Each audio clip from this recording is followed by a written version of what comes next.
আল্লাহর কুদরতের সিংহাসন মদিনাতুল মুনাওয়ারা থেকে 9 মাইল উপরে সুলাইমান পয়গম্বরের সিংহাসন। মুলকে সাবা পেরিয়ে যাচ্ছে মদিনার উপর দিয়া।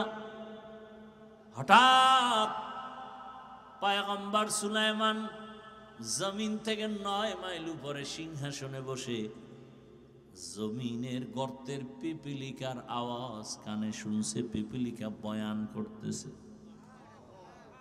ইয়া আইয়ুহান নামলু দুখুলু মাসাকিনাকুম, এই আমার জাতিরা তাড়াতাড়ি গর্তের মধ্যে প্রবেশ করো। সুলাইমান নবী পিপিলিকার বয়ানটা 9 মাইল উপর থেকে শুনলেন। ফাতাবাসসামা, সুলাইমান পয়গম্বর ওখানে বসে মুস্কি হাসিয়া বলে, এই সিংহাসন ল্যান্ড করো। জমিনের মধ্যে ল্যান্ড করছে পয়গম্বর সুলাইমান। পিপিলিকার কাহিনী সবাইরে শুনাইতেছে। এই কাহিনীর মধ্যে হঠাৎ নামাজের সময় ওযু করবে, পানির প্রয়োজন, কোথাও পানি নাই।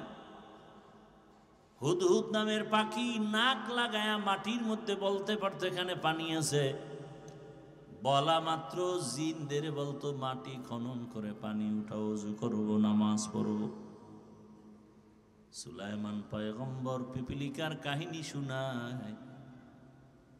পিপিলিকার কাহিনী এতটা সুন্দর যে আল্লাহ ওই পিপিলিকার নামে সূরার নাম দিয়ে দিছে সূরাতুন নমল। মানুষ ধাঁধা কয়, আমরা ইসলামী ধাঁধার মধ্যে আছে না, কোন সূরায় নাই বিসমিল্লাহ, কোন সূরায় 2 বিসমিল্লাহ। সূরায়ে নমল পিপিলিকার নামে। এবার নামাজের টাইম, হুদহুদ পানি দেখো কিন্তু হুদহুদ নাই। পাখিদের মধ্যে উপদেষ্টা হলো ঈগল পাখি। উপদেষ্টারে কয়, তোমার অধীনস্থ হুদহুদ গেল কোথায়? পানি দেখাবে, জিন দিয়ে পানি উঠাবো, ওযু করবো, নামাজ পড়বো। এদিক দিয়া হুদহুদ ফাঁকে দিয়া উপরে উঠা চলে গেছে। খোলা আকাশে ঘুরে ঘুরে দেখে তার আর একজন জাতি ভাই বহুদূর হুদহুদ নামের পাখি দেখা যায়। হুদহুদ নামের পাখিটারে দেখা সুলাইমান নবীর হুদহুদ দৌড়ায় গিয়া কয়, কে তুমি? বলে, কে তুমি? খায়, আমি কে মানি? আমি তো সুলাইমান নবীর অধীনস্থ প্রজা। সুলাইমান কে? সুলাইমান কে মানি? গোটা দুনিয়া যার হুকুমে চলে। বলে, মাত্র নাম শুনছি। বলে, তুই কোথায় আছো? সুলাইমানের নাম জানো না তো? তোর জেলখানায় যেতে হবে। কয়, না, আমি তো সুলাইমান রে চিনি না। আমি এমন এক এলাকায় আছি, আমগো দেশটা এক ম্যাডাম চালায়।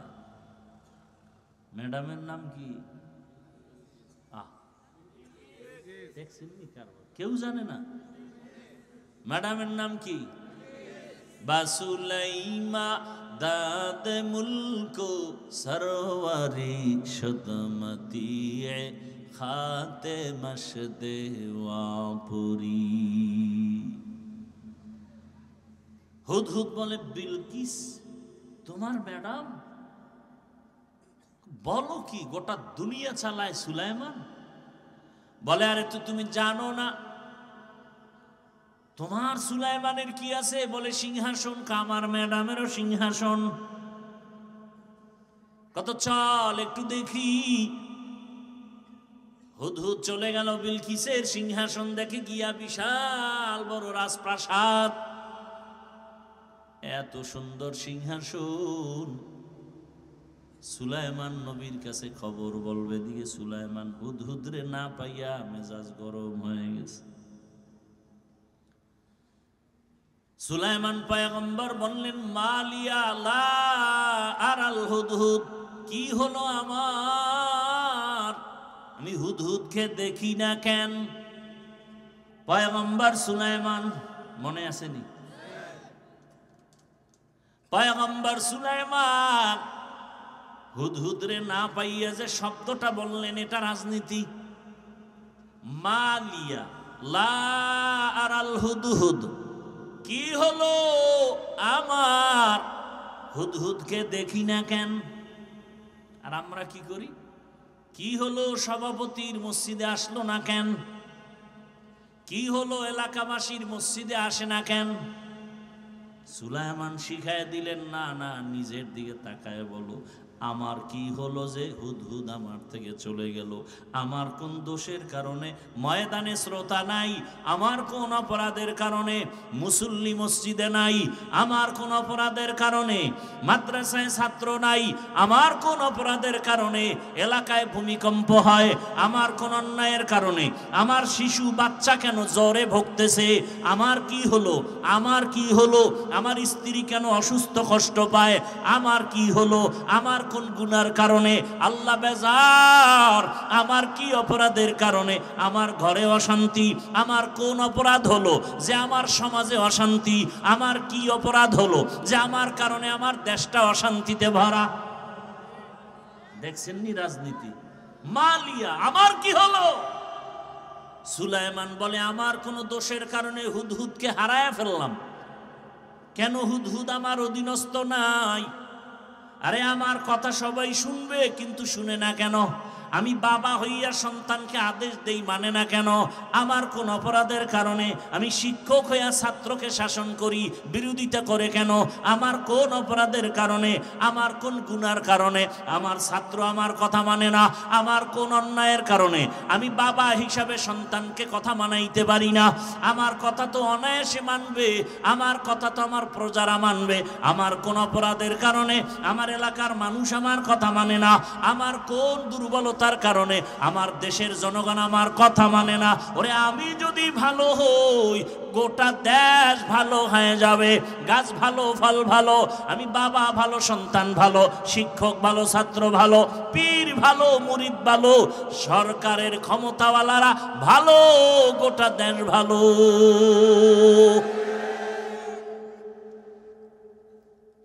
আখেরাত তো দুনিয়ার থেকে দামি, বড় দামি। আচ্ছা দেখেন, আপনাদের নজরে আমি গোপন কিছু বলছি না, অদৃশ্যের কিছু না। আমরা যারা চেষ্টা করি আখেরাতের লাইনে চলতে গিয়ে, টুপি দিছি কি দুনিয়ার জন্য না আখেরাতের জন্য? এই যে আপনাদেরকে বয়ান করতেছি, 12টা মাস দৌড়াচ্ছি, না ঘুম, না খানা, না ছেলের চিন্তা, না বিবির চিন্তা, না পরিবারের চিন্তা, আপনাদের পেছনে। আপনি মনে করেন বয়ান করছি আধা ঘন্টা, কিন্তু আপনার তো চিন্তা করা উচিত, আপনার কাছে আসতে আমার লাগলো কত টাইম, যাইতে কত টাইম, ঘুমাবো কখন, প্রতিদিন 12 মাস। এই যে এত মেহনত আপনাদের পেছনে করি, একমাত্র আখেরাতের জন্য। একটা কথা কাউকে আক্রমণের জন্য বলি না, আঘাত দেওয়ার জন্য বলি না, জাহান্নাম থেকে বাঁচানোর জন্য কত চিন্তা মাথায় নিয়ে বয়ান করি। এখানে আওয়ামী লীগের লোক আছে, বিএনপির লোক আছে, দুনিয়ার সব লাইনের মানুষ, পাঁচকল্লির বিরোধী লোক আছে, পক্ষের লোক আছে, সাদার বিরুদ্ধে আছে, সবুজের পক্ষে আছে। হার লাইনের মানুষগুলো কিছু মেসেজ নিয়ে যাবে, সব এখানে আসছেন, দীর্ঘ টাইম বসে আছেন, এত কিছু চিন্তা করে বয়ান, প্রতিদিন টাইম মতো ঘুম নাই। আমরা এই আখেরাতের লাইনে চলতে গিয়া নামাজ পড়ি, রোজা রাখি, তেলাওয়াত করি, হালাল পয়সা উপার্জন করি, হালালভাবে চলি। বলেন তো আমরা কি অশান্তিতে আছি? হ্যাঁ, তো চোখের সামনে দেখতেছেন যে রসুলের আদর্শ সুন্নত অনুযায়ী চলতে গিয়া আমরা কেউ অশান্তিতে নাই। করোনার সময় সব বন্ধ ছিল, কোরআনের মাদ্রাসা বন্ধ ছিল না, দেখেন নাই? সবাই মাস্ক পরে আছে। আর ওলামায়ে কেরাম করোনার লাশগুলো কাঁধে নিয়ে গোসল করালেন, কাফন পরালেন, দাফন করলেন, জানাজা দিলেন, কাঁধে নিলেন। একজন হুজুরও করোনায় আক্রান্ত হয়ে মরে নাই। তো চোখের সামনে দেখতেছেন, যদিও বাড়ি নাই, টাকা নাই, পয়সা নাই, কিন্তু সর্বোচ্চ শান্তি আর সম্মানে আল্লাহ আমাদেরকে রাখছেন না রাখেন নাই? অথচ আপনিও মুসলমান, আমিও মুসলমান। আপনার আল্লাহ আমার আল্লাহ না দুই? নবী, কাবা, কোরআন, হাদিস, ধর্ম, কালেমা, দুনিয়াতে আসছি সিস্টেম, নাকি আপনাদের এলাকার মানুষ লঙ্গি করে আসছে? বিদায়বেলা কাফনের সংখ্যা, আমি বক্তার সম্মানে একটা কাফন বেশি হবে, রিক্সার ড্রাইভার গরিব হওয়ার কারণে একটা কাফন কম হবে। সমস্ত পুরুষের কয় কাফন? মহিলাদের 5টা। কালার হবে একটু আলাদা। আমাদের হুজুরের কাফনের কালার হবে একটু ভিন্ন, আপনাদের কালার হবে আলাদা না? সব এক? কবরের সাইজ না এই এলাকার কবর আধাত বড়? হ্যাঁ, সব সমান। কবরে প্রশ্ন হবে কয়টা? 3টা। আমাদের প্রশ্ন একরকম, আপনাদেরটা আর এক রকম না? সব এক। তাহলে আপনাকে বয়ান করব কেন? বয়ান তো তাদেরকে করব যারা ইসলাম বুঝে না, আল্লাহ চিনে না, নবী চিনে না, কোরআন হাদিস বুঝে না, তাদেরকে। আপনি তো আল্লাহ চিনেন, নবী চিনেন, কোরআন হাদিস সম্পর্কে অবগত, সব বুঝেন, জান্নাত জাহান্নাম, গুনাহ কি জিনিস, সওয়াব কি জিনিস বুঝেন। আপনাকে বয়ান করব কেন?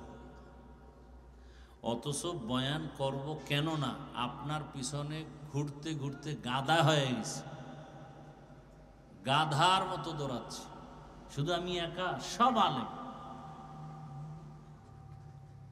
আপনার পেছনে দিন রাত মেহনত, ফজরের পরে বয়ান, জোহরের পরে বয়ান, আসরের পরে, মাগরিবের পরে, সারা রাত বয়ান আর বয়ান, তাবলিগওয়ালাদের বয়ান, জুমার দিনের বয়ান, খতিবদের বয়ান, পীর সাহেবদের বয়ান। এর পরেও কি সমস্যা? আমি টুপি খুলতে চাই না আর আপনি টুপি দিতে চান না। আমি দাড়ি কাটলে লজ্জা পাই আর আপনি রাখতে লজ্জা পান। অথচ আমরা একই আল্লাহর গোলাম, একই পরিচয় মুসলমান। আমি মসজিদে না ঢুকলে লজ্জা পাই আর আপনি কেমন মুসলমান যে মসজিদে ঢুকতে লজ্জা পান? আমি পর্দা না করলে লজ্জা পাই, আপনি কেমন মুসলমান যে পর্দা করতে গেলে লজ্জা পান? বিষয় কি? কোন মিস্টেক হয়ে গেছে আমাদের? মিসগাইড হয়ে গেছে মাঝখানে একটা। কি সমস্যা? রসুল 1000 বছর আগে বলে গেছেন, ওই সমস্যা হলো দুনিয়ার লোভ। কিসের লোভ? দুনিয়ার লোভ। এই লোভ আবার 3 প্রকার। কয় প্রকার? হুব্বে যা, হুব্বে মাল, হুব্বে নিসওয়ান, সম্মানের চেয়ারের লোভ। কিসের লোভ? ক্ষমতার চেয়ার পাওয়ার জন্য জীবনে টুপি চিনে না, এখন টুপি দিতেছে। এরকম বুজুর্গ আসেনি আমাদের দেশে? কঠিন বুজুর্গ, টুপি কি জিনিস বুঝেই না, খালি এখন একটা ক্ষমতার চেয়ারটা কেমনে ধরবে ও মোটামুটি নিয়ত করে ফেলাইছে, অনেক যাইয়েই মদের বোতলটা ধরে লইব। এখন টুপি কেন? দুনিয়ার লোভ। প্রথম প্রকার হলো হুব্বে যা, সম্মানের চেয়ারের লোভ। দ্বিতীয় প্রকার হলো সম্পদের লোভ, টাকা পয়সা। আমি হুজুর তো চেয়ার পামু কিনা জানি না, কিন্তু আমার মধ্যে আর এক লোভে পাইছে। কি? কি? টাকা। আমি যদি একটু চুপচাপ বয়ান করি, মাটির নিচের কবরের আযাবের বাস মোটামুটি হাদিয়া ঠিক।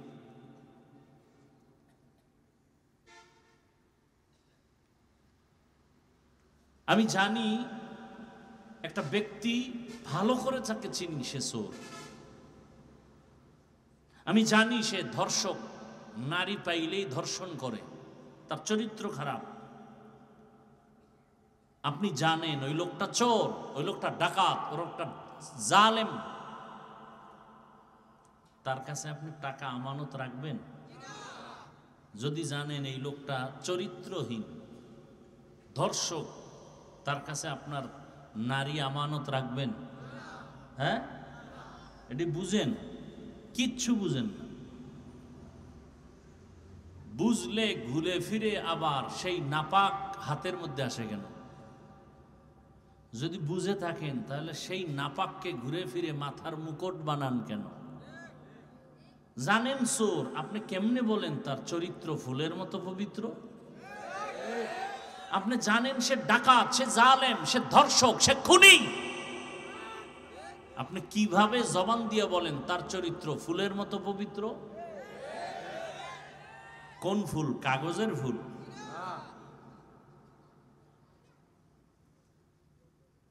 মানুষ কি এতটা বোকা হইতে পারে? হ্যাঁ, আপনি জানেন তার কাছে টাকা রাখলে খেয়ে ফেলবে আর ফেরত দিবে না, তাহলে আপনি জেনে শুনে তার কাছে টাকা আমানত রাখেন কেন? এরপর আপনি মাইকিং করবেন আমার টাকা চুরি হয়ে গেছে। জানেন বিড়ালে শুটকি খাইবে, বিড়ালের শুটকি দেখাইলেন কেন? বরং দেখায় না, আরো বয়ান দিছে, এই বিড়াল জানি তোর অভ্যাস ভালো না, এই শুটকিটা এখানে রাখছি 3 দিন, তোর খাওয়ান দাওয়ান আলাদা আছে, ওখানে গিয়ে খাবি। বিড়ালে কয় শুটকি যখন দেখছি যত জরিমানাও জুতার বাড়ি 10টা খামো, তা আগে শুটকি কি?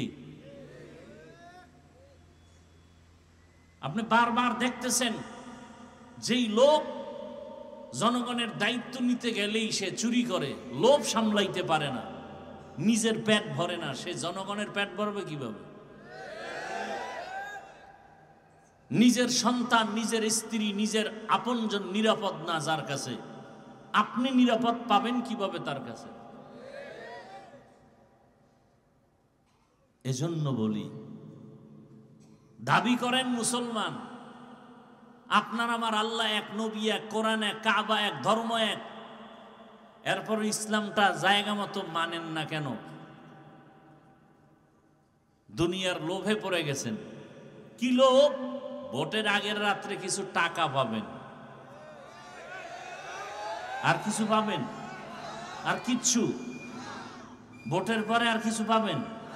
ভোটের আগের রাতে কিছু টাকা পাবেন, আর এই যে কিছু কি জানি বলে চা পান খাওয়ানোর কিছু খরচ টরচ পাবেন, আর তার পাও যদি ধোয়ায় দিতে পারেন তাহলে হয়তো বা একটু চামচাগিরি সুযোগ পাবেন।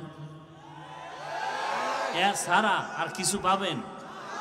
হ্যাঁ, আবার যদি ভাগে কোনো দিন উল্টাপাল্টা হয়ে যায় তাহলে মাইনাস। মাইনাস মানে জমিন থেকে বিদায়। কি এখন মানুষ মারতে শত্রু লাগে না, নিজের দলের আপন লোকটাই যথেষ্ট। ভাগে কম হয়ে গেছে বলে ওকে মাইনাস করে দাও। তবে আপনি মানেন আর না মানেন, কথাটা লিখে রাখেন। বিশেষ করে আমি যুবকদেরকে বলবো, একটা ব্যানার বানাও, 200 টাকা দাম নিতে পারে, সম্ভবত 2 ফিট 3 ফিট ব্যানার। ব্যানারে স্লোগান লিখবা, পৃথিবীতে একমাত্র শান্তির ঠিকানার নাম ইসলাম। কথাটার মধ্যে কি পরিমাণ সন্দেহ আছে আপনাদের? হ্যাঁ, আপনি যদি ইসলাম না মানেন দুঃখ নাই, কিন্তু কথাটা আপনি সত্য, এটা 100 না, ওভার 100। শান্তির ঠিকানার নাম, এটা সাইনবোর্ড লেখেন, ব্যানারে লেখেন, এবং এরপরে লিখবেন, যতদিন পর্যন্ত এই জমিনে ইসলাম কায়েম হবে না ততদিন পর্যন্ত চাপাবাজদের আওয়াজ হবে, শান্তি কপালে জাতি পাবে না। সম্ভব না, কোনোদিন সম্ভব না। চোরের কাছে কোনোদিন সম্পদ আমানত থাকতে পারে না, ধর্ষকের কাছে কোনোদিন আমার মা বোন নিরাপদ থাকতে পারে না, জালেমের কাছে কোনো দুর্বল মানুষ সুস্থ থাকতে পারে না। ইসলাম ছাড়াই জমিনে শান্তি আসবে না। কিয়ামত পর্যন্ত যত তুমি চিল্লাও, চিল্লাইতে পারবা, কিন্তু শান্তি কপালে দেখা যাবে না ইসলাম ছাড়া। সমস্যা কি? সবাই কয়, যারা বিএমপি করে, আওয়ামী লীগ করে, এরাও মাঝে মাঝে কয়, হুজুর আপনারা এখন এক হইলে আমরা আসি, এইবার চান্দু যাবা কই? আমরা হুজুরেরা তো মোটামুটি এক লাইনে হাজির। এইবার চান্দু যাবা করি, এইবার পিডান খাবো না, পিটান দিব। আমগো ধাক্কাইয়া ধাক্কাইয়া কইছো এক হও, আমরা এক হয়ে গেছি ইনশাআল্লাহ।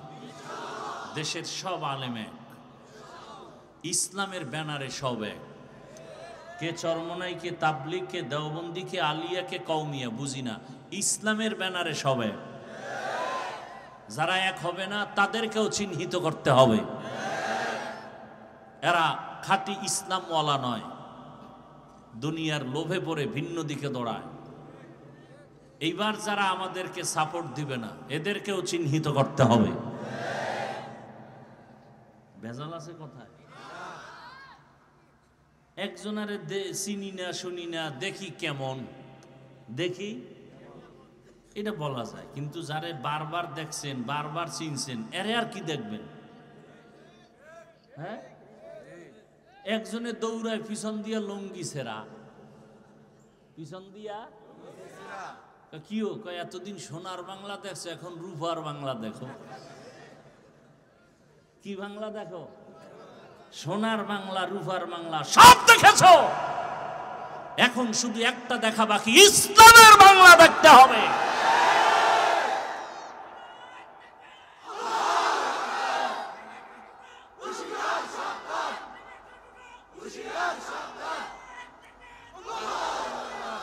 আচ্ছা, ইসলাম এবং কোরআন শরীফের মধ্যে কি রাষ্ট্রের বিষয়ে কোনো কথা আছে? আমি কিন্তু প্যাসের ওয়াজ কম করি, প্যাস গোজ বুঝি না, করিও না, এবং আপনাদেরকেও প্যাসে ফালাতে চাই না। আমরা কোরআন মানি, তো সহজ কথা, কোরআন মানি, ইসলাম মানি। ওই ইসলামে কি রাষ্ট্রীয় ব্যাপারে কোনো নীতি আছে? সুলাইমান নবী গোটা দুনিয়া পরিচালনা করেছেন, ইউসুফ নবী মিশরের অর্থমন্ত্রী ছিলেন, জুলকারনাইন বাদশাহ গোটা দুনিয়া চালাইছেন। এই ঘটনা কোরআনে আছে না নাই? আপনার আমার রহমতের নবী মদিনার রাষ্ট্র চালাইছিলেন, আবু বকর, ওমর, ওসমান, আলী চালাইছেন। সোজা কথা, আমাদের আন্দোলন আল্লাহর কোরআন আর ইসলামকে টিকানোর জন্য। এই যেমন বাউল সাহেব, কি সাহেব, এরা দীর্ঘ যুগ যুগান্তর চলতেছে চলতেছে চলতেছে, কিন্তু সীমা লঙ্ঘন করার পরে আমার আল্লাহ ধরে বসছেন। কি? আল্লাহ ধরায় দিছেন, সীমা লঙ্ঘন করলেই ধরা পড়ে যাবে, আল্লাহ ধরায় দিবেন। তা আমিও যদি করি আল্লাহ আমাকে ধরায় দিবেন, সব সহ্য করা যাবে। আমার আল্লাহ, আমার রসুল, আমার কোরআন, আমার ইসলামের বিরুদ্ধে কথা বললে তা বরদাস্ত করা হবে না।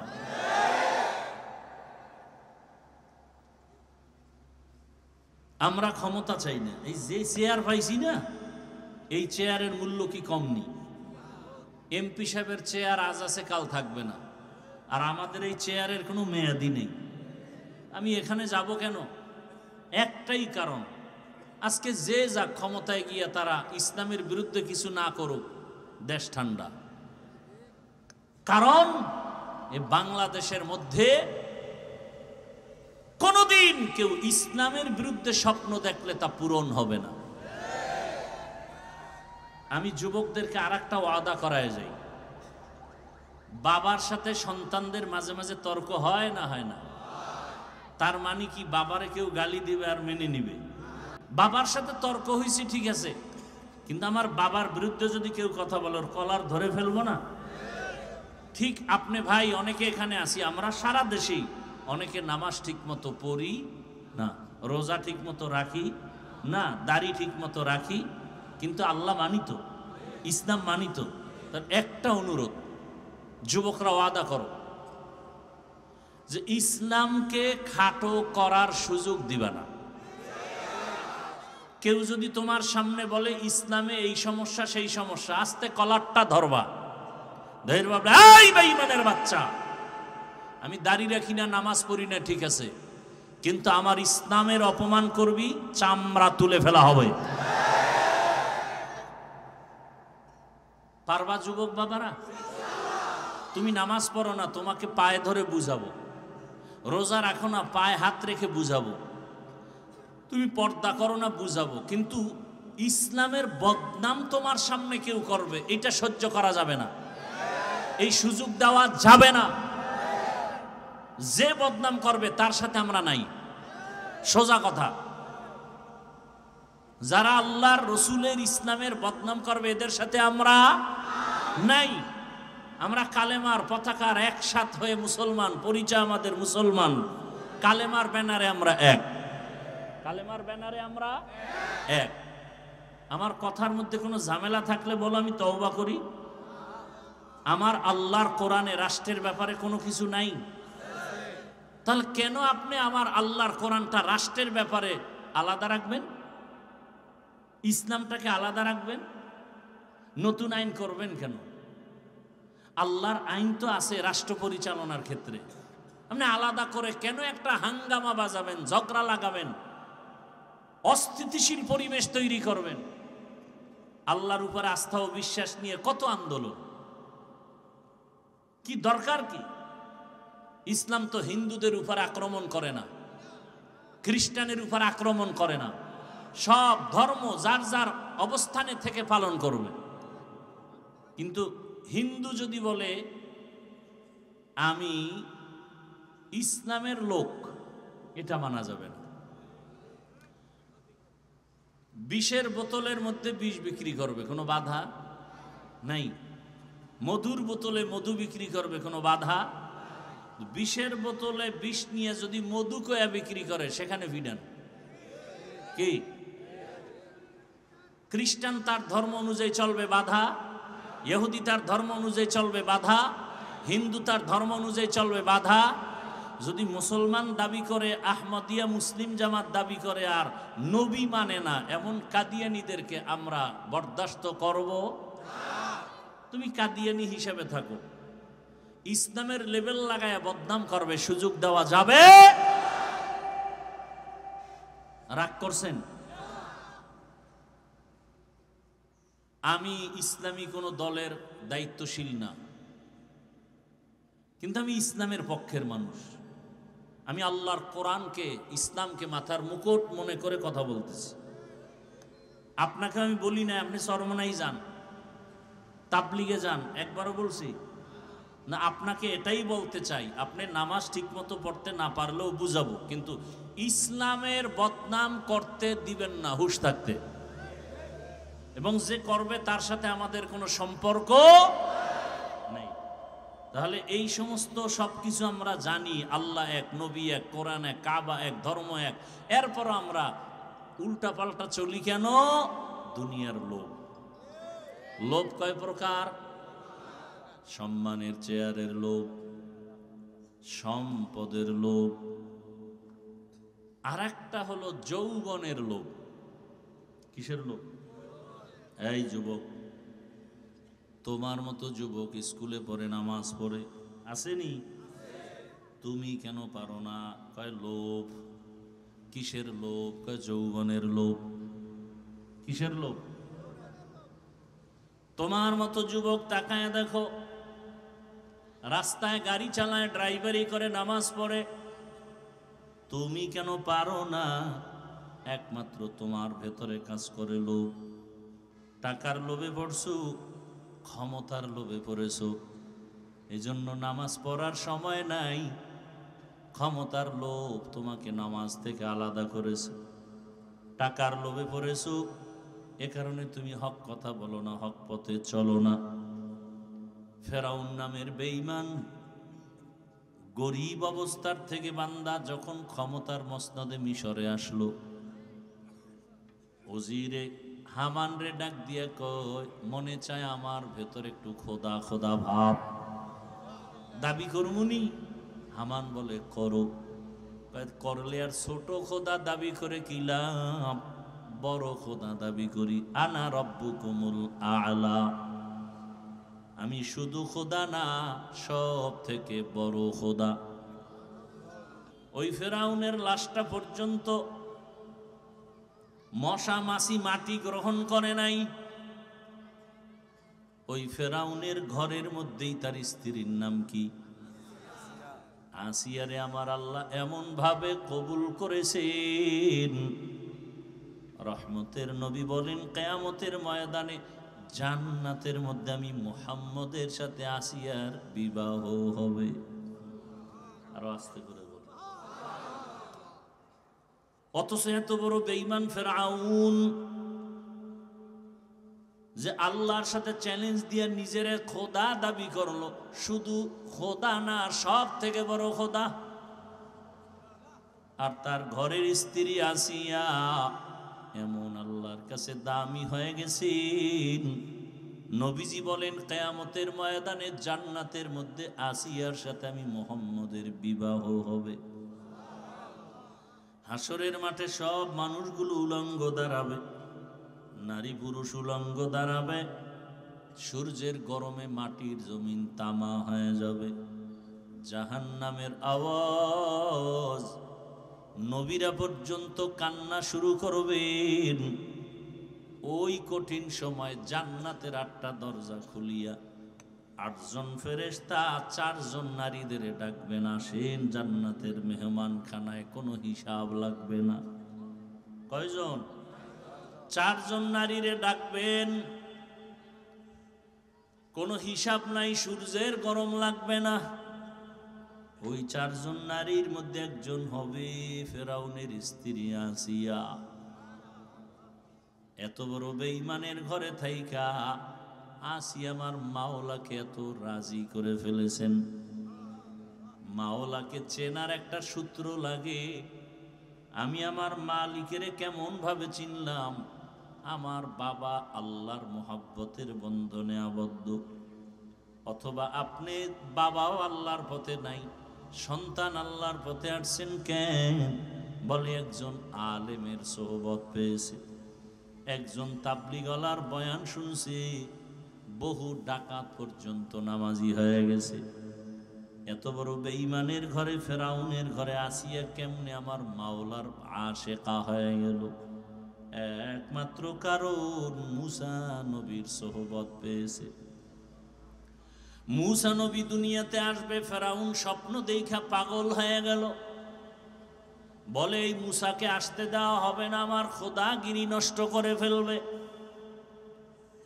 মুসা যেন দুনিয়াতে না আসে অ্যালার্ট জারি করে দিল, দুনিয়ার কোন নারীর গর্ভে বাচ্চা আসলে ছেলে হলেই হত্যা করে ফেলো। কিন্তু আমার মালিকের সিদ্ধান্ত, এই বেঈমান আমি মুসারে পাঠাবো তোর ঘরে রাইখা বড় বানায়া তোরে সোজা করব। বান্দা চাইলে কিছু হয় না, আমার আল্লাহ চাইলে সব হয়। কাদের কুদরত দারি বর কামাল, আন্তা রব্বি আন্তা হাসবি জুল জালাল, তুহি কাদের জলিলুল্লাহ জাহাদার, বহর হালে তুহি মেরা নিগাহদার। ওই ফেরাউনের ঘরে আসিয়া তো দামি হয়ে গেল মুসা নবীর সোহবত। মুসা নবীর একটু সোহবত লাগছে, আল্লাহ পাক জান্নাতের দরজার জন্য তাকে কবুল করে ফেলেছেন। সালেহ আলাইহিস সালাম একজন নবী, তার সোহবত পাইছে একটা উটনি। আল্লাহর কোরআনে ঘটনা আছে, রহমতের নবী বলেন সালেহ আলাইহিস সালামের যুগের উটনি।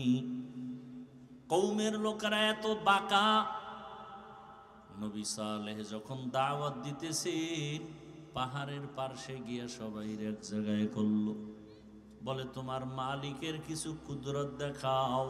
কি দেখতে চাও? বলে পাহাড়ের পাথরের পাহাড় থেকে একটা উটনি বের করে দেখাও।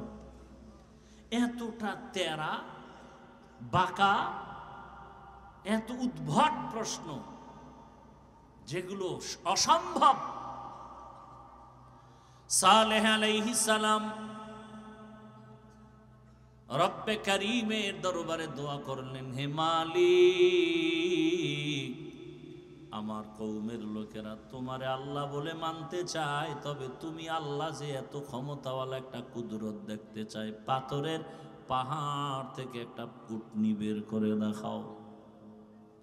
সালেহ নবী দোয়া করা মাত্র পাহাড়, দুইটা পাহাড় বড় বড়, ওই দুই পাহাড়ের মাঝখান থেকে একটা উটনি বের হইয়া হাঁটতে হাঁটতে নবীর সামনে হাজির হয়ে গেছে। আল্লাহ শব্দ তার ব্যাপারে বলছেন নাকাতুল্লাহ, আমি আল্লাহর উটনি। শুধু উটনি আসে নাই, গর্বে বাচ্চা। ইরাকের বর্ডার, সৌদি আরবের শেষ জায়গার নাম আল উলা, দেখতে গেছিলাম। সে এক রমজানে মদিনাতুল মুনাওয়ারা থেকে না মক্কা থেকে সাহারি খাইয়া বের হইলাম। দীর্ঘ সময় পাড়ি দিয়া সেখানে গেলাম গাড়ি টেনে। উটনিও আসছে, উটনির পেটে বাচ্চা, বাচ্চা এসে প্রসব করছে। কিন্তু এত বড় বেঈমান সালেহ আলাইহিস সালামের উম্মতেরা আল্লাহকে আর মানে না, নবীরও মানে না, কালেমাও পড়ে নাই। আল্লাহ কয় অন্যায় করার সীমা আছে, সীমা লঙ্ঘন করে ফেলেছে, এখন আর আমি বরদাস্ত করব না। হঠাৎ একটা গাইবি আওয়াজ আসছে, আওয়াজ বিকট একটা আওয়াজ। আওয়াজটা আসছে দুই পাহাড়ের মাঝখানে। ওই আওয়াজে ঈশা কওমের সব লোকের কান বন্ধ, সব জাগাত মরে গেছে। কিয়ামতের আগে এরকম ইসরাফিলের আওয়াজ আসবে, সিংহা নিয়ে দাঁড়ানো, ফুৎকার দিবে। আর এই জিন্দা মানুষগুলো হঠাৎ একটা আওয়াজ শুনবে, কঠিন বাড়তেছে, আওয়াজ খালি বাড়তেছে, বাড়তে বাড়তে কান শেষ হয়ে যাবে, মাথা নষ্ট হয়ে যাবে। মানুষগুলো স্ট্রোক করা রোগীর মতো, নেশাগ্রস্তের মতো হেলপে দুলবে, আস্তে বেহুশ হয়ে পড়ে যাবে। সমস্ত জিন্দা মানুষগুলো জাগায় মরে যাবে। দীর্ঘ 40 বছর বৃষ্টি হবে লাগাতার। বৃষ্টির মধ্যে পুরা দুনিয়া সাফ, পুরা জমিন সমান, সমতল ভূমি, চেটিয়াল ময়দান, কিচ্ছু থাকবে না, জমিন পুরা খালি। আবার ফুৎকার দিবেন, এইবার সব মৃত্যু লাশগুলোর মধ্যে রুহু চলে আসবে। এরপরে সব দাঁড়ায় যাবে, হাসরের মাঠ শুরু হয়ে গেছে। জমিনটা হবে হাসরের মাঠ। মক্কার পার্শ্বে আরাফার ময়দান হবে, আল্লাহর স্টেজ, বিচারালয়, আদালত। অথবা সিরিয়ার জমিন হবে আল্লাহর বিচারালয়, আদালত। ওই সালেহ আলাইহিস সালামের সাথে উটনির সোহবত আছে, তো সালেহ আলাইহিস সালামের বরকতে রহমতের নবী বলছেন ওই উটনি জান্নাতে যাবে। উটনি জান্নাতে যাওয়ার কাম কি? কোনো ফায়দা নাই। যাবে কেন? আল্লাহ দেখায় সৎসঙ্গে। বলেন না কেন? আপনাদের কষ্ট হইতেছে। সৎসঙ্গে স্বর্গবাস। পয়গম্বর সুলাইমান আলাইহিস সালাম একদিকে জগৎ বিখ্যাত একজন পয়গম্বর নবী, অন্যদিকে রাষ্ট্র পরিচালক, গোটা দুনিয়ার একজন পরিচালক। আল্লাহর কুদরতের সিংহাসন মদিনাতুল মুনাওয়ারা থেকে 9 মাইল উপরে সুলাইমান পয়গম্বরের সিংহাসন। মুলকে সাবা পেরিয়ে যাচ্ছে মদিনার উপর দিয়া। হঠাৎ পয়গম্বর সুলাইমান জমিন থেকে 9 মাইল উপরে সিংহাসনে বসে জমিনের গর্তের পিপিলিকার আওয়াজ কানে শুনছে। পিপিলিকা বয়ান করতেছে, ইয়া আইয়ুহান নামলু দুখুলু মাসাকিনাকুম, এই আমার জাতিরা তাড়াতাড়ি গর্তের মধ্যে প্রবেশ করো। সুলাইমান নবী পিপিলিকার বয়ানটা 9 মাইল উপর থেকে শুনলেন। ফাতাবাসসামা, সুলাইমান পয়গম্বর ওখানে বসে মুস্কি হাসিয়া বলে, এই সিংহাসন ল্যান্ড করো। জমিনের মধ্যে ল্যান্ড করছে পয়গম্বর সুলাইমান, পিপিলিকার কাহিনী সবাই রে শুনাইতেছে। এই কাহিনীর মধ্যে হঠাৎ নামাজের সময় ওযু করবে, পানির প্রয়োজন, কোথাও পানি নাই। হুদহুদ নামের পাখি নাক লাগায়া মাটির মধ্যে বলতে পারতো এখানে পানি আছে। বলা মাত্র জিনদের বলতো মাটি খনন করে পানি উঠাও, ওযু করবো, নামাজ পড়ব। সুলাইমান পয়গম্বর পিপিলিকার কাহিনী শুনায়। পিপিলিকার কাহিনী এতটা সুন্দর যে আল্লাহ ওই পিপিলিকার নামে সূরার নাম দিয়ে দিছে সূরাতুন নমল।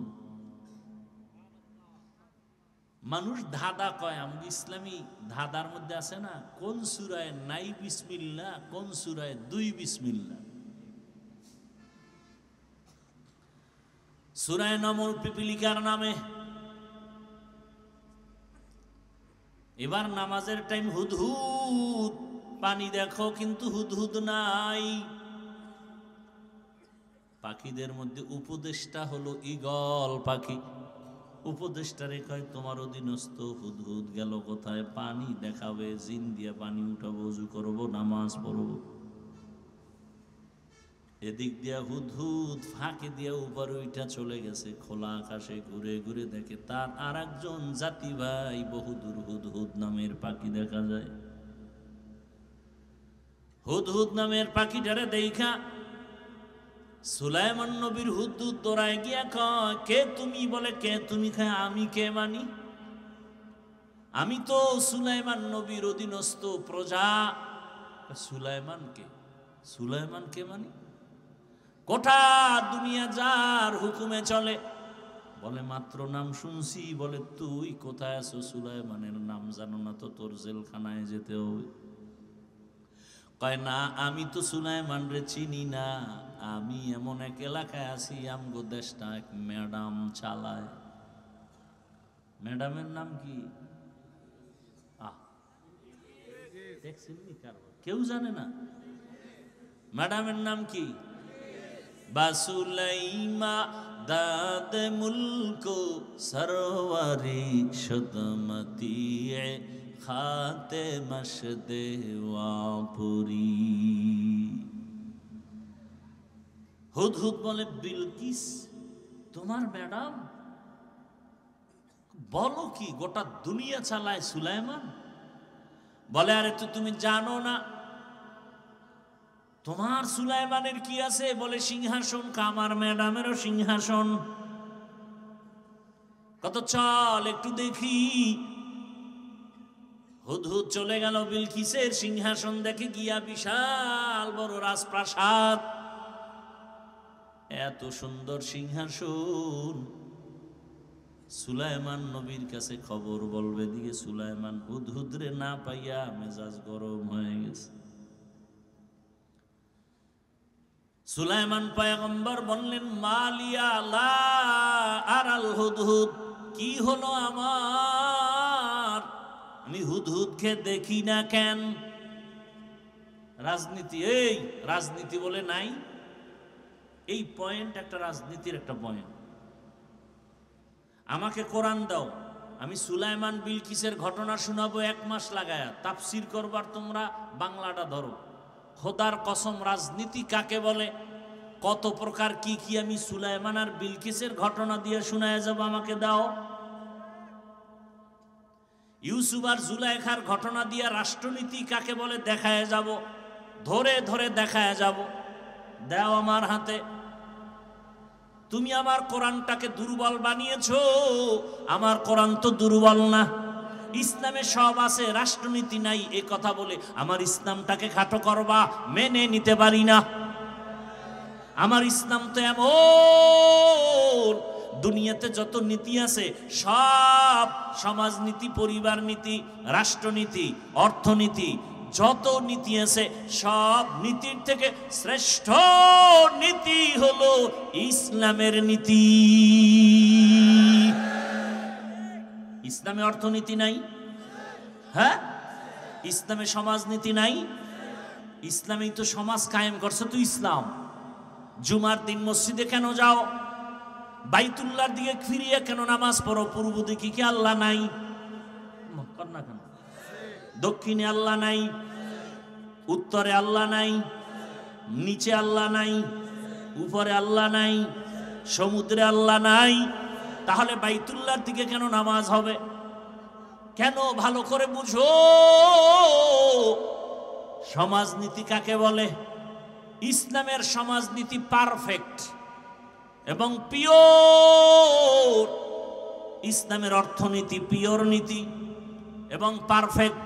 আল্লাহর জাতের কসম, এই জমিনে যতদিন পর্যন্ত ইসলামের অর্থনীতি চালু হবে না, ততদিন পর্যন্ত অর্থনীতির প্রতিবন্ধিতা এবং প্রতিবন্ধকতা ঝামেলা মুক্ত দেশ হবে না। অর্থনীতির একমাত্র কল্যাণ ইসলামী অর্থনীতি। ইসলামী অর্থনীতি চালু হয়ে গেলে এ দেশে ভিক্ষুক থাকবে না, দারিদ্র বিমোচনের স্লোগান দিতে হবে না, দারিদ্র সীমার উপর আর নিচ নিয়ে টেনশন করা লাগবে না। ধনীরা জাকাত দিবে ইসলামের অর্থনীতি, গরিবরা জাকাত পাবে ইসলামের অর্থনীতি। মানুষকে করজ দাও, হাসানা দাও, কর্জে হাসানা দান করো, ধার দাও। বড় লোকেরা ধার দেয় না, গেলেই বলে নাই নাই নাই। 5,000 টাকা দেন, আমি গরিব, নাই। কানের মধ্যে মুখ লাগায় গোপনে যদি বলা হয় সুদে দে, বড় লোক কয় লাখ নিবি বল, ঠিক নি? আফসোস, বড় আফসোস। আমার ইসলামটা কত পাওয়ারফুল, আলোচনা নাই, বুঝি না। মিয়া, ইসলামকে ঠকাবে, ইসলামকে নিচু করবে এমন কোন মায়ের সন্তান দুনিয়াতে নাই। আলোচনা নাই, বুঝি না।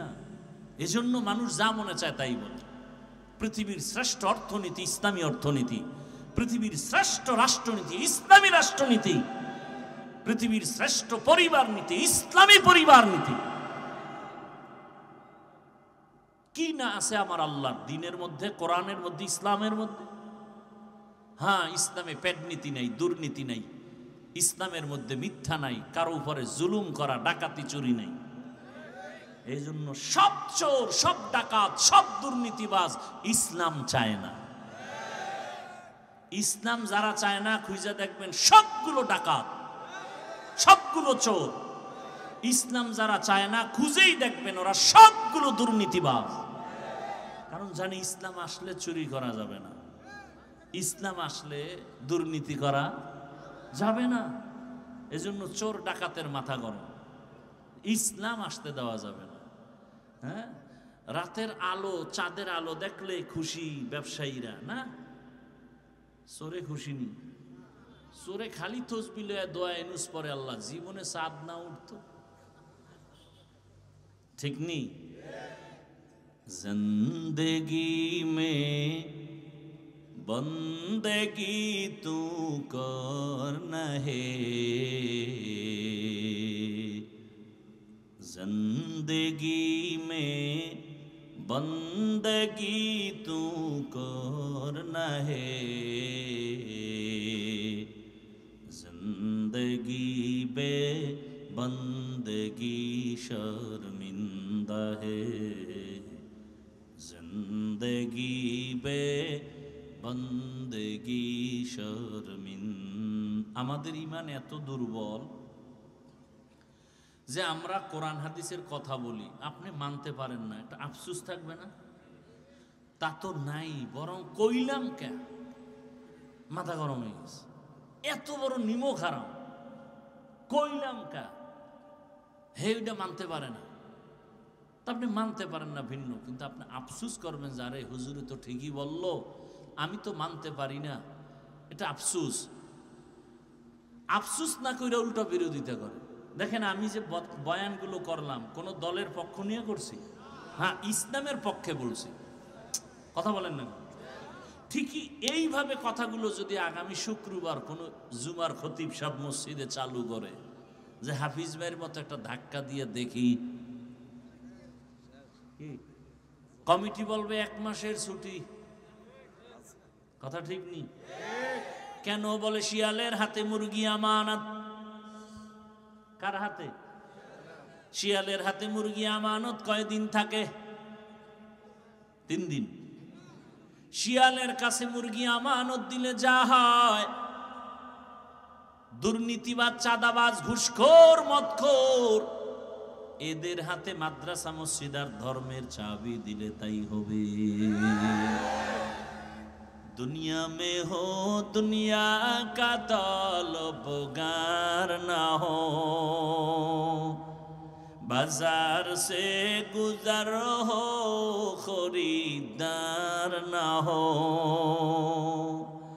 ये दुनिया एक मिसले कागज़ फूल है, ये दुनिया एक मिसले कागज़ फूल है। जिंदगी में बंदगी तू करना है,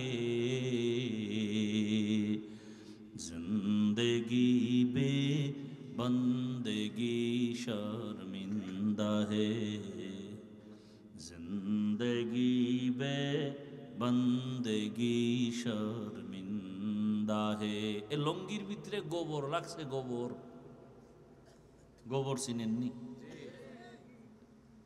লঙ্গির ভেতরে গোবর লাগার পরে পাক না না পাক? পাক করার জন্য কি লাগবে বলেন না কেন? আন্দাজে একটা ভালো কি লাগবে? পানি লাগবে। কি লাগবে?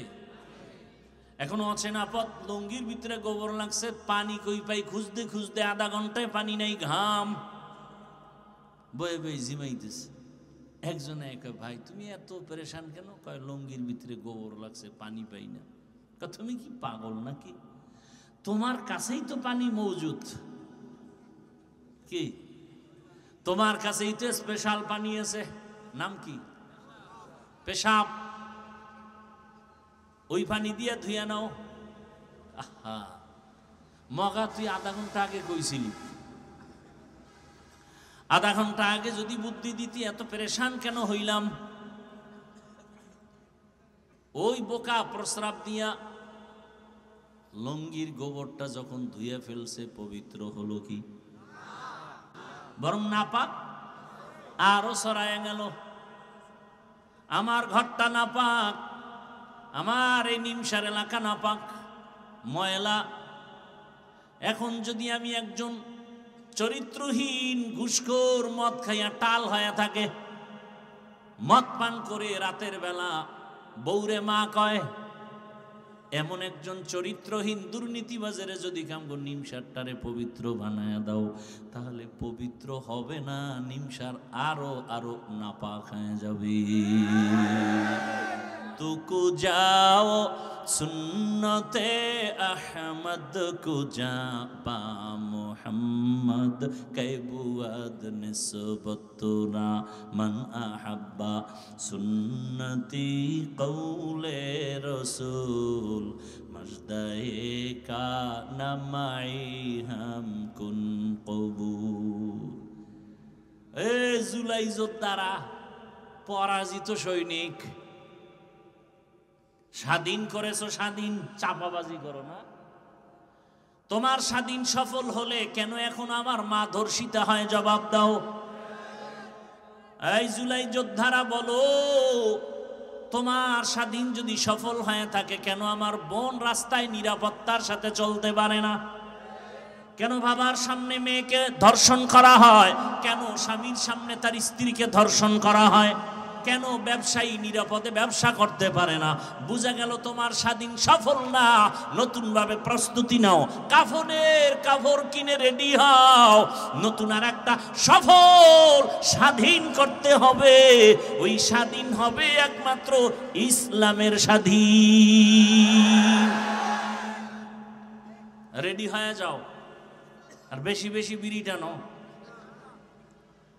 আল্লাহর কাছে দোয়া করো, 5 ওয়াক্ত নামাজ পড়ো, দোয়া করো, হে মালিক বাহাদুরি করিও না। গত শুক্রবার কিন্তু ধাক্কা একটা লেগে গেছে গোটা দেশে, ফাঁকে ফাঁকে কিন্তু মিস কল চলতেছে।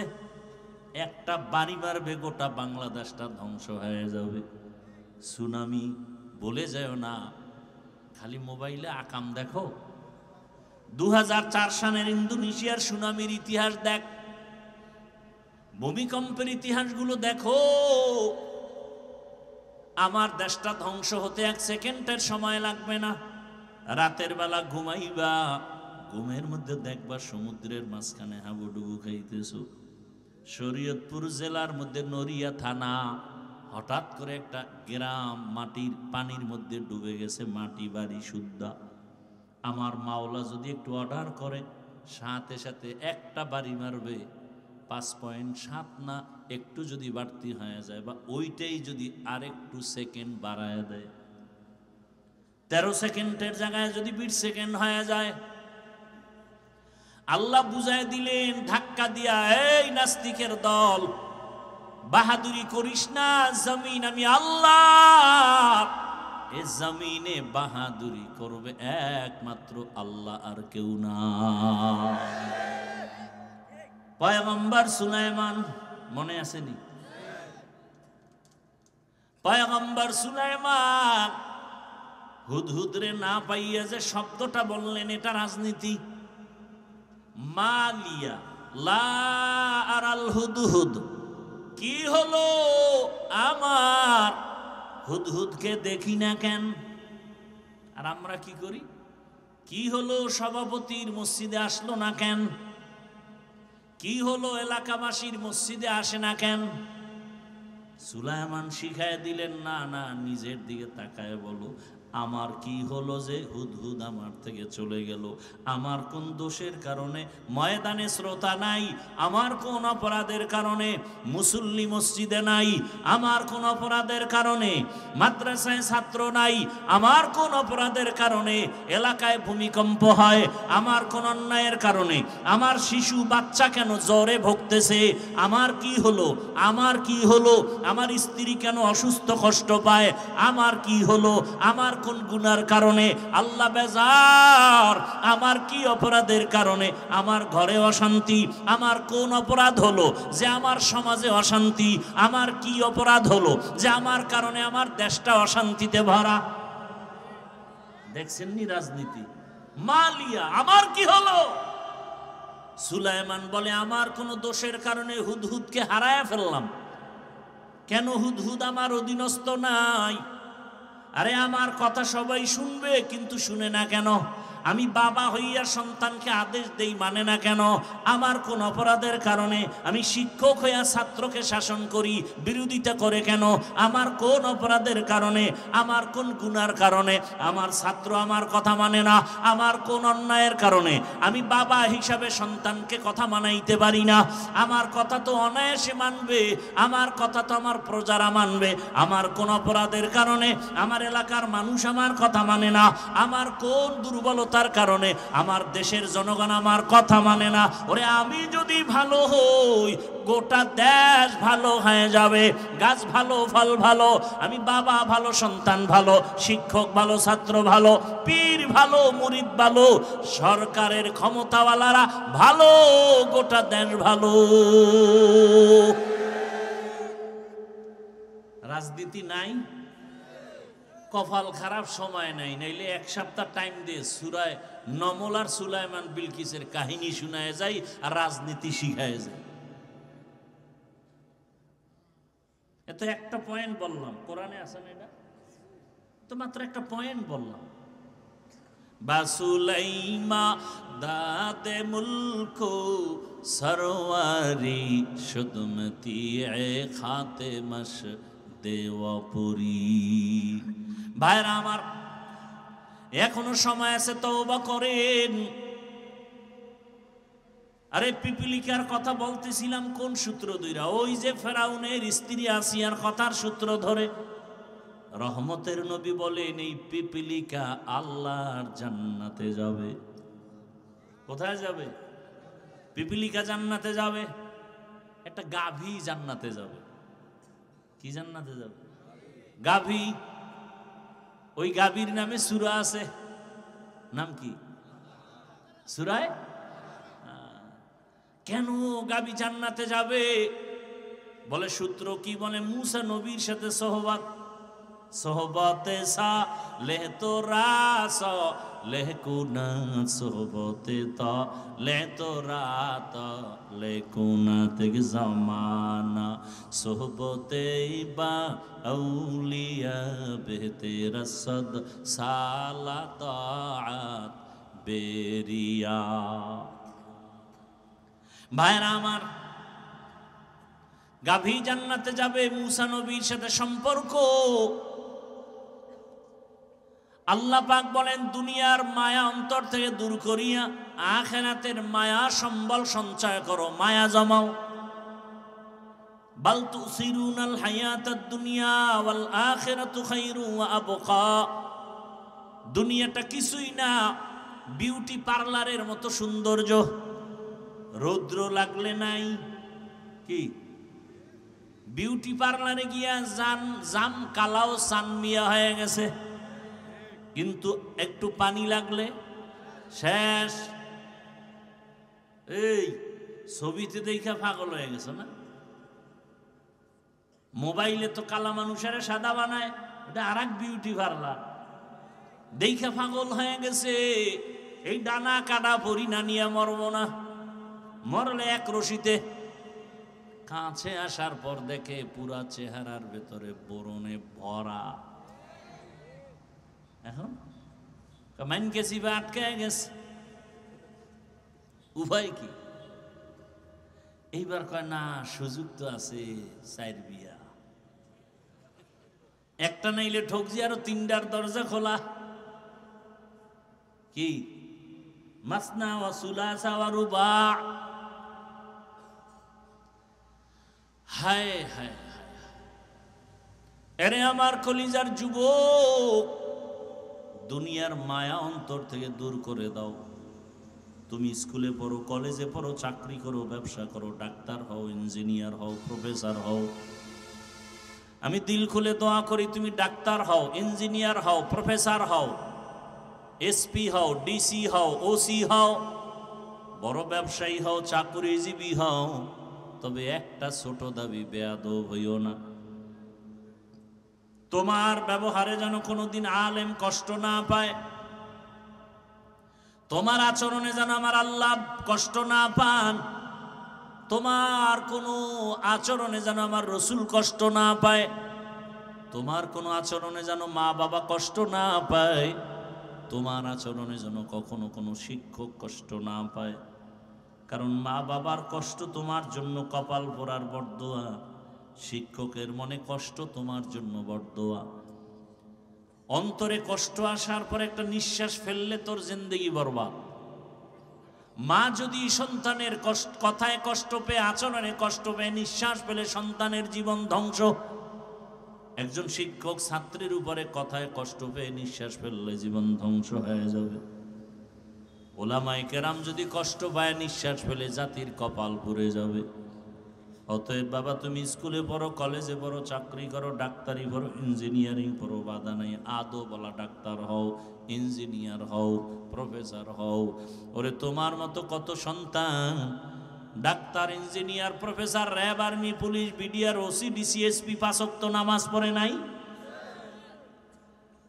বেশি বয়ানের দরকার নাই, এই কথাটা অন্তরে ঢুকাও যে আমার মতো জেনারেল লাইনের মানুষটা যদি স্কুলে পড়ে, কলেজে পড়ে, নামাজ পড়ে, আমার কপাল কেন খারাপ, আমি কেন পারি না? আমার মতো যদি জেনারেল লাইনের মানুষ চাকরি করে, ব্যবসা করে, নামাজ পড়ে, আমি কেন পারবো না? ও আল্লাহ, তুমি আমারে মাফ করে দেও। জীবনের শখ লাগাইয়া আশা পূরণ করতে গিয়া তো পার্কে কম দৌড়াইলা না, সারা রাত মোবাইল তো কম চালাইলা না। কত রাত্র মোবাইলে গুনাহ করেছ রে যুবক। পার্কে পার্কে কত দৌড়াইলা, দাড়ি কাটলা, নামাজ সারলা, এখনো কি আশা পূরণ হয় নাই? তোমার আশা কি আরো আছে? আরো কত রাত্র তুমি মোবাইল চালাইলে আশা পূরণ হবে বলো?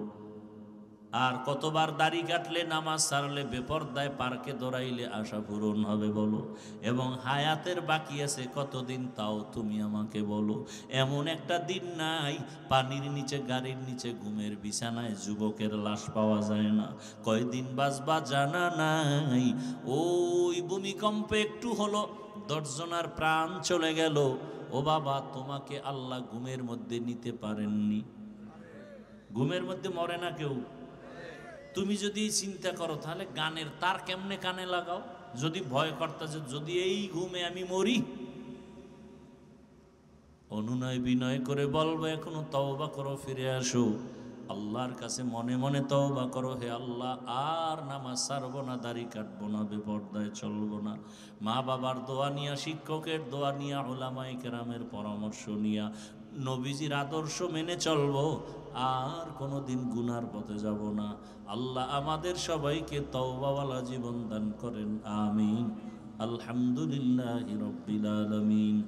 والصلاة والسلام على سيد الأنبياء والمرسلين وعلى آله وأصحابه أجمعين يا أرحم الراحمين يا أرحم الراحمين يا أرحم الراحمين رب ارحمهما كما ربياني صغيرا اللهم إنك عفو كريم تحب العفو فاعف عنا اللهم إنا نسألك رضاك والجنة ونعوذ بك من سخطك والنار اللهم إنا نعوذ بك من البرص والجنون والجذام وسيء الأسقام রব্বুল আলামিন, গুনার বোঝা নিয়ে আপনার দরওয়াজায় আমরা হাজির। মেহেরবানি করে আমাদের জীবনের সব গুনাহগুলো মাফ করে দেন আল্লাহ। আয় আল্লাহ, এ মাহফিল কবুল করে নেন, মাদ্রাসা কবুল করে নেন, আয়োজনকারী সহযোগিতাকারীদেরকে কবুল করে নেন, এলাকাবাসীকে কবুল করে নেন। আয় আল্লাহ, সারা দুনিয়াবাসীকে মাফ করে দেন আল্লাহ। প্রবাসীদেরকে হেফাজত করেন আল্লাহ। বাংলাদেশ শান্তির দেশ বানায় দেন। আমার জন্মভূমি ইসলামের জন্য কবুল করে নেন। উলামায়ে কেরামদের এক বানায় দেন। অন্তরের নেফাকি দূর করে দেন আল্লাহ। দুনিয়ার লোভ থেকে হেফাজত করেন। আয় আল্লাহ, মা বোনদের আবেদা পর্দাওয়ালা বানায় দেন। সন্তানগুলো নেককার বানায় দেন। দয়ার মালিক, যারা লেখাপড়া করে পরীক্ষার্থী কামিয়াবি দান করেন। দয়ার আল্লাহ, 5 ওয়াক্ত নামাজি বানায় দেন। আমার কলিজার যুবকদের দিনের খাদেম বানায় দেন। মোবাইলের গুনাহ থেকে হেফাজত করেন।